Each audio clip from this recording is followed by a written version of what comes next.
I'm Detective Edward Brown. I hear about your husband. Do you have any idea who could do it? Me? I don't know anything. Surely you don't suspect me. Of course not, but maybe you know if he had any conflicts. Maybe with his... Never mind. Okay, and what did he like doing? He used to go to casino, but since I forbid him, he didn't do it anymore. Last couple of nights he wasn't here, but I don't know where he went. Can I talk with staff? Of course, help yourself. Goodbye. Goodbye.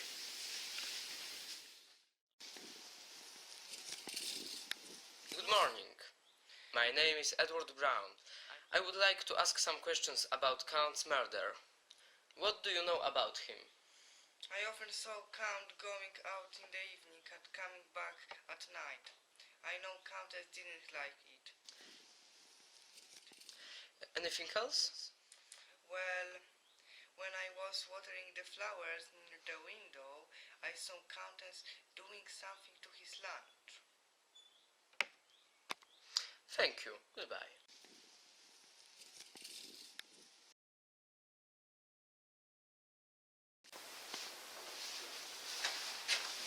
Good afternoon.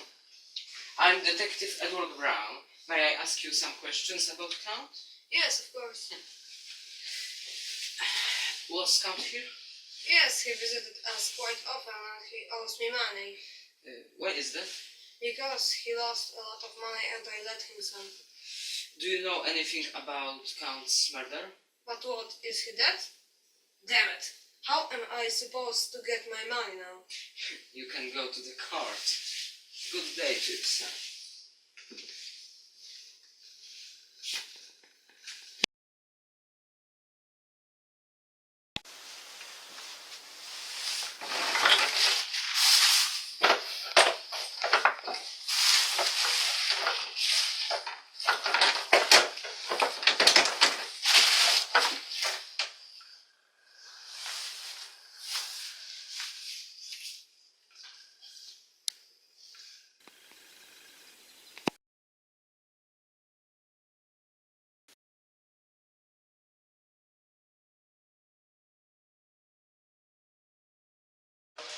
Hi, I bet you are here about your autopsy, aren't you? Yes.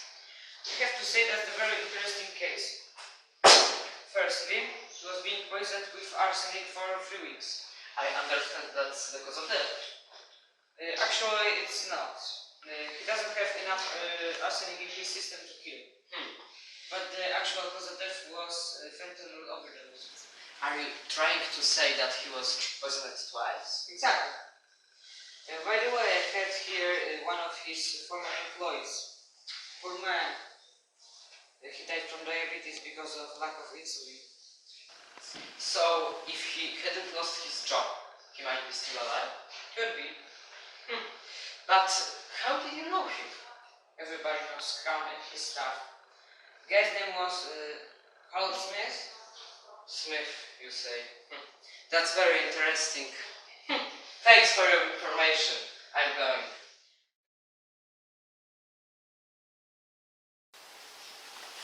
Good afternoon. Good afternoon. I'm Detective Edward Brown. Can I ask you some questions? Yes, of course. So, do you sell arsenic in your shop? Yes, Do you remember who was last person that bought it? yes, I sold it to the countess. Thank you. And one more thing. Can I have a look? Certainly.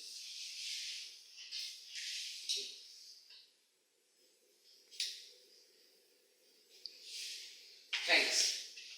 Thank you very much. Goodbye. Bye.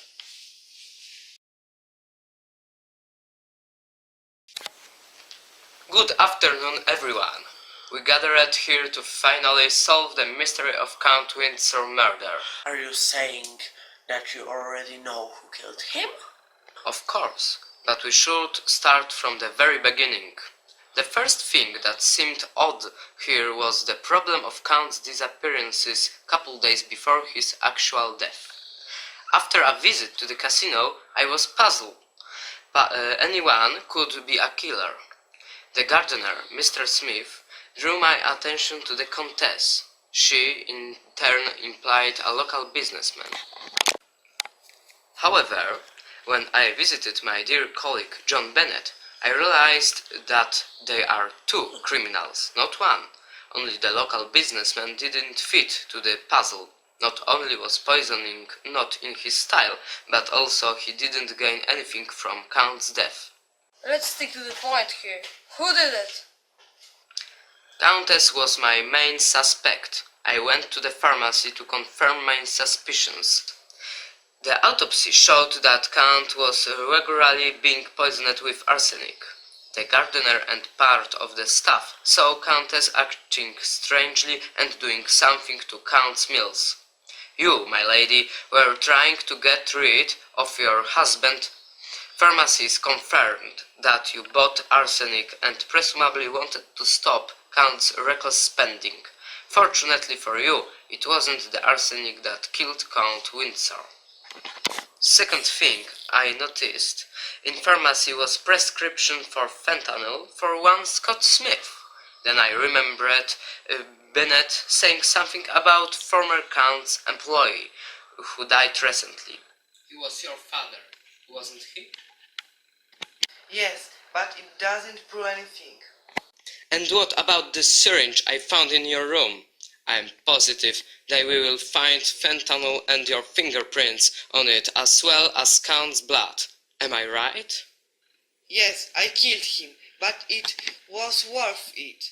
You are under arrest.